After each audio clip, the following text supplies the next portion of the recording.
Alrighty, guys. It is 3:30 this Tuesday, March 11th, and we have a nice little recovery rally here, 2 o'clock hour. But the rally, the reason it had this little spurt to the upside, you can see something started happening here around about one quarter to two.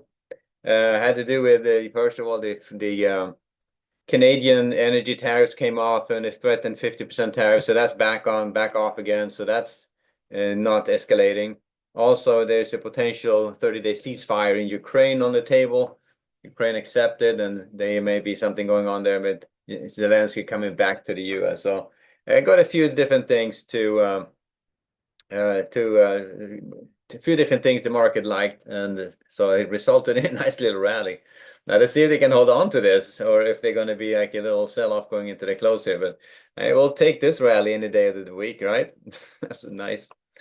So overall day pretty weak. Not can't say we're still extending to the downside. We are still in the move out of the middle to the downside. We just had one day or so here where they were stalling.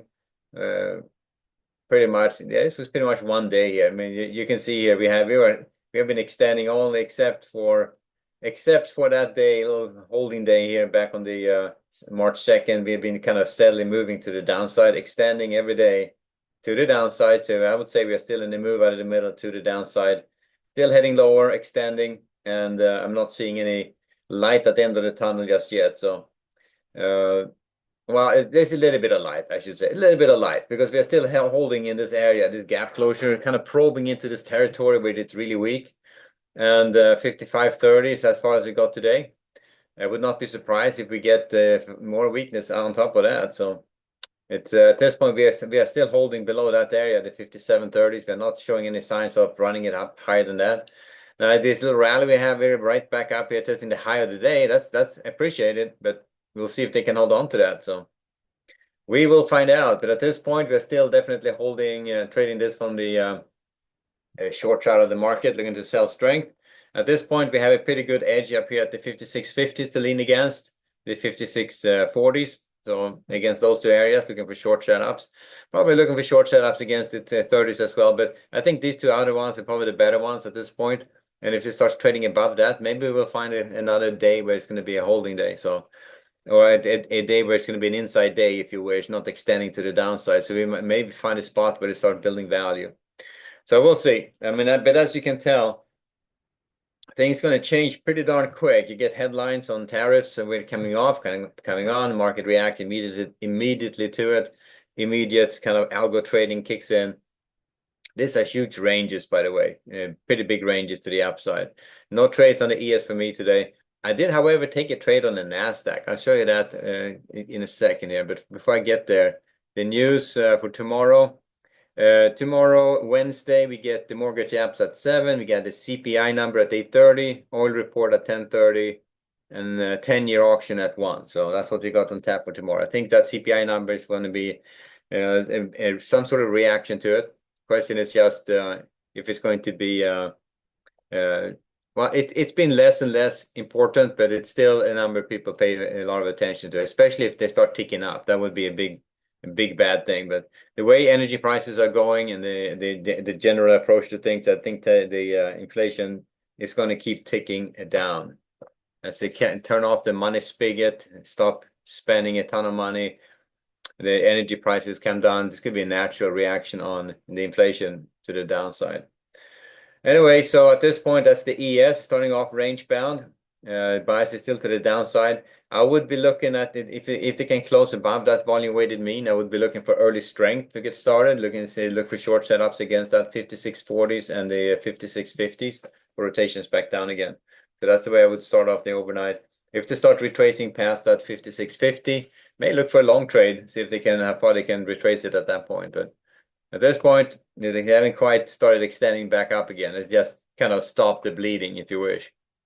All right, back to the and then back to taking a look at bonds and Nasdaq. So bond market to the downside. So this is kind of surprising, isn't it? So it's not a flight to safety going on the bonds. They have been moving to back here in the 17 range. So flight to safety looks like they're rotating out of equity or bonds right now back into equities or some bargain hunting going on. The tractor on the downside is 1608. But at this point, it took out the 1706 or so 7 to 8s here. So starting off from the short side on the bonds, let's see if they can extend to the downside. If not, looking for short setups against the 7 and 8s now for rotations down, and maybe up to the 12 to 13s here. If they trade about 12 to 13 or 12, 13, I would take off the short bias and go back range bound. So that's what I'm thinking about the bond market. But the fact that they're trading lower is not a bad sign. It's maybe it's going to be very active trading, that's for sure. Very active trading. On the Nasdaq, I didn't do much. I did take one trade right there in front of you. That little baby trade is $71 on the one contract. That's what that is. So I took that thing after this run down here. This was when it started extending to the downside, and it looked pretty freaking gnarly at that time. That was in this period. It started extending down below this support area. That's this area right there, and it starts trading up above it. And I was thinking about hopping on a short trade on the way up, but as I said, you had to be willing to fade a ton of heat if you do that. And so if I had been as aggressive as I was thinking against this reverse retest, I would have been fading a real amount of heat. That would have been ugly. But instead, I was kind of held off for a bit. They stalls are trading lower, and then they looked like they were going to start heading at a little bit further. So that's why I took the short. And the target was done a reverse retest in this area, or if they started blowing lower down to the 215s. And then they ran down to the tablet here and then stalled, and I just kind of got out of it. I figured out, okay, if they're stalling here now, chances are they're going to reverse it. And look at that freaking reversal. Now, I didn't trade that because I got my 71 out of it, and I figured, all right, one and done. But I was tempted to. But man, look at that run up. That was pretty crazy. But then again, that was kind of news driven. I wasn't aware of the news at the time. So you kind of had to take that with a grain of salt. But at this point, also one trade on the Nasdaq, and this little baby trade here is like worth $71. It's pretty.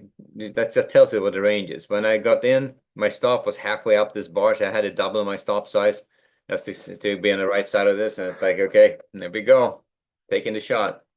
Anyway, it worked out. So I got a little bit out of that trade, but that's the only trade I've taken today. One and done kind of a day. A day like this, I'll do it. And it's no point of being overly aggressive. So same.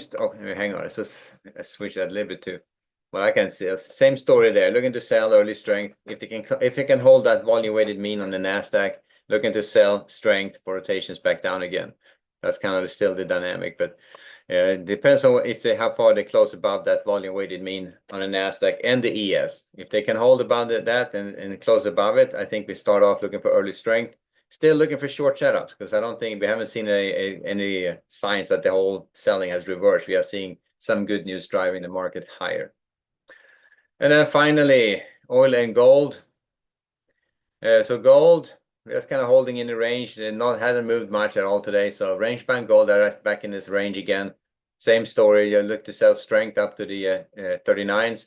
Look to buy weakness down to the 2900s, and that's about it for gold. I haven't traded gold today. Oil, haven't touched oil either. They were up in the overnight.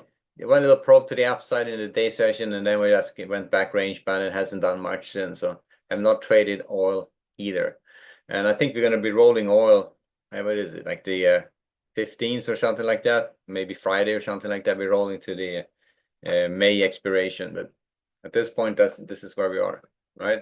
And don't forget, we are rolling on Thursday, rolling to the June expiration for the ES. So on Friday, we are trading the June expiration, as you know. All right. So rollover Thursday coming up, and then we're going to be trading the June expiration on Friday. And we're going to be a little bit gnarly because it's obviously some volume rolling over time here. So we'll see how the whole thing shakes out. But I'll be rolling and doing the June contract on Friday. All right. Anyway, so that's where we are. Back to the ES. And so far, it looks like they're kind of holding on to it. That would be really good if they can hold in above that volume weighted mean before they close. But we'll see where they end up. So already, we'll leave it there. If they close at or below it, we are back range bound. If they close below that initial balance low, we are staying on the short side. So that's kind of the way I'm looking at it. And the same thing for the Nasdaq.